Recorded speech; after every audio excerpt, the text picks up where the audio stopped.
लगा कि यार कि हम एकदम से भारत और पाकिस्तान के बॉर्डर पर हैं।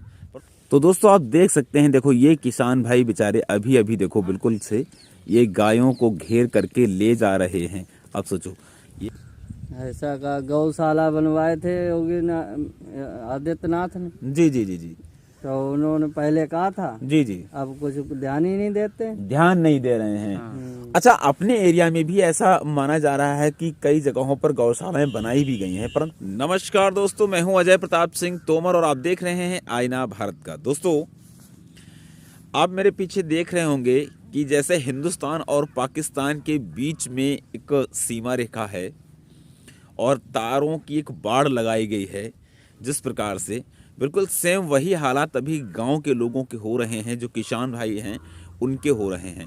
दोस्तों आप जस्ट पीछे आप देखिए कि किस तरीके से बैरिकेडिंग की गई है और सिर्फ जंगली जीवों को रोकने के लिए।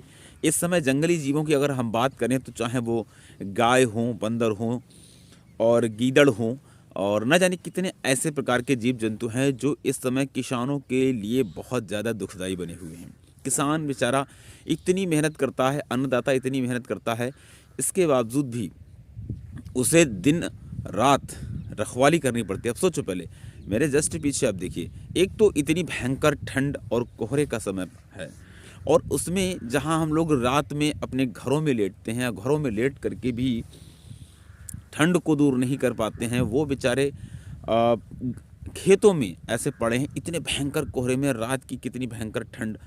अब सोचिए, अब हवा भी चल रही है अभी तो। और देखिए दोस्तों, इस तरीके से पूरी बैरिकेडिंग कर रखी है, जैसे लग रहा है कि हिंदुस्तान और पाकिस्तान की हम सीमा रेखा पर खड़े हुए हों।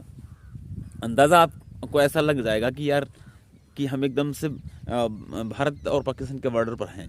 परंतु दोस्तों ऐसा नहीं, मैं आपको कैमरा घुमा करके दिखा रहा हूँ। देखो एक यहाँ से रास्ता गुजरा हुआ है और आप देखो कि दोनों तरफ आपको लकड़ी लकड़ी लकड़ी और तार और जाल लगा हुआ मिलेगा। और दोस्तों एक दूसरा रास्ता है, देखो मैं आपको दिखा रहा हूँ। यहाँ पर एक ऐसे तिराहे पर मैं खड़ा हुआ हूँ जहाँ आपको मैं दिखा रहा हूँ कि यहाँ पर आने के बाद ऐसा लगता है कि यार पता नहीं कहाँ पर हम लोग आ गए हैं, एकदम चारों तरफ से घिर गए हैं। तो इस तरीके से दोस्तों किसान इस समय जो है सबसे ज़्यादा परेशान है और आवारा पशुओं को लेकर के। तो दोस्तों आप देख सकते हैं, देखो ये किसान भाई बेचारे अभी अभी देखो बिल्कुल से ये गायों को घेर करके ले जा रहे हैं। अब सोचो, ये गाय इस तरीके से पूरा झुंड का झुंड बना करके आती हैं और ये किसान लोग बेचारे इस तरीके से रातों में दिन में परेशान हो रही है। देखिए गायों के पूरे झुंड के झुंड हैं और ये खेती को कितना नुकसान पहुंचाते होंगे आप देख सकते हो। दोस्तों मैं इस वीडियो के माध्यम से दिखाना चाहता हूं कि किसान के लिए इस समय कितनी परेशानी है।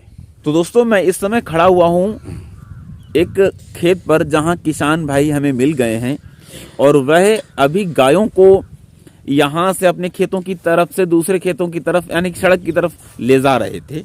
तो मैं उन्हीं से बात कर लेता हूं और पूछता हूं, दादा अभी आप इधर से गाय लेकर के आए, तो ये गाय आप कहाँ को ऐसे मान लो अपने खेत से आपने भगाई होंगी ये गाय, तो अब आप मान लो गाय हैं तो वो तो कहीं ना कहीं खाएंगी, उनके पेट है, तो आखिरकार वो फिर दूसरी जगह कहाँ आ जाएंगी? अभी तो सुबह को तो गांव में चली जाती हैं जी, और रात भर जी जी इनको रखाना पड़ता है। रात भर रखाना पड़ता है, दिन में भी रखाना पड़ता है, दिन में भी रखाना पड़ता है, क्योंकि गायें हैं भाई, सीधी सी बात है कि उनकी पेट की क्षुधा है और जब भूख लगती तो निश्चित तौर पर। अच्छा, मैं ये देख रहा था कि बहुत सारे लोगों ने कटीले तार भी लगाए हुए हैं, रस्सियां भी लगाई हुई हैं और कुछ किसानों ने झटका मशीन लगाई हुई है। झटका मशीन तो कहीं ना कहीं किसानों के लिए भी नुकसानदायक है, क्योंकि एक बार किसान भी उसमें जो है झटका खा चुके हैं, तो उन्हें भी नुकसान है। आखिरकार इसका क्या सोल्यूशन है किसान के लिए कि अगर वो रखवाली नहीं करता है तो उसकी फसल चौपट हो जाएगी, चौपट हो जाती है ना। और अगर वो छोड़ देता है, मान लीजिए गायों को मारता है या गायों के साथ कोई ऐसा व्यवहार होता है, तो उस पर सरकार अपना जो है कहीं न कहीं कार्यवाही कर देती है, प्रशासन कार्यवाही कर देता है।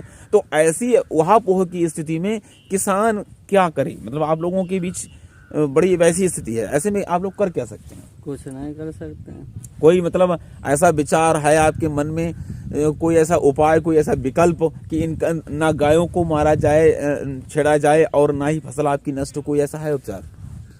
ऐसा का गौशाला बनवाए थे योगी आदित्यनाथ ने। जी जी जी जी तो उन्होंने पहले कहा था, जी जी, अब कुछ ध्यान ही नहीं देते। ध्यान नहीं दे रहे हैं। अच्छा, अपने एरिया में भी ऐसा माना जा रहा है कि कई जगहों पर गौशालाएं बनाई भी गई हैं, परंतु उन गौशालाओं में गायें नहीं हैं। कई एक ऐसे कर्मचारी हैं जिन पर कार्यवाही भी इस बात को लेकर के हुई है कि आपको गौशालाएं आप बनाने को दी गई और उन पर जो है रखरखाव के लिए, व्यवस्था के लिए आपको लगाया गया, परंतु आप व्यवस्था नहीं कर रहे हैं। तो क्या गौशालाओं में क्या प्रॉब्लम्स हैं? आपके पास पड़ोस में कहीं गौशाला है? कहीं गौशाला यहाँ तो कहीं नहीं है भी, जी, तो उसमें कोई गाय ही नहीं है। तो दोस्तों, मैं ये वीडियो उन किसान भैया लोगों के बीच से बना रहा हूँ कि जहां पर वो दिन रात मेहनत करते हैं, दिन रात अपनी फसल की रखवाली करते हैं, इसके बाद कहीं न कहीं ऐसे प्राकृतिक चीज़ें भी हो जाती हैं, प्राकृतिक प्रकोप हो जाते हैं जिसकी वजह से भी नुकसान होता है, ऊपर से गायों का। तो इस समय अन्नदाता किसान सबसे ज़्यादा परेशान है। और गांव का निवासी हूं तो गांव से रिलेटेड चीज़ें आपको दिखाने की कोशिश करता हूं, किसानों की जो परेशानी है उनको दिखाने की कोशिश करता हूं। दोस्तों, कहीं न कहीं इस समय गायों की सुरक्षा के लिए और किसानों की फसल बर्बाद ना हो, इन दोनों के लिए एक ही विकल्प है कि कहीं न कहीं गौशालाओं का जगह जगह पर निर्माण करवाया जाए, उनमें ये गायें प्रतिबंधित करके उन बांधी जाएं और उनको चारा पानी की व्यवस्था की जाए। तभी किसान अन्नदाता सुरक्षित रह सकता है और हम लोगों का भरण पोषण कर सकता है। अन्यथा की स्थिति में कहीं न कहीं आने वाले समय में भुखमरी जैसी स्थिति भी पैदा हो सकती है। दोस्तों, मिलता हूँ किसी अगले वीडियो में नए टॉपिक के साथ। तब तक के लिए जय हिंद, जय भारत।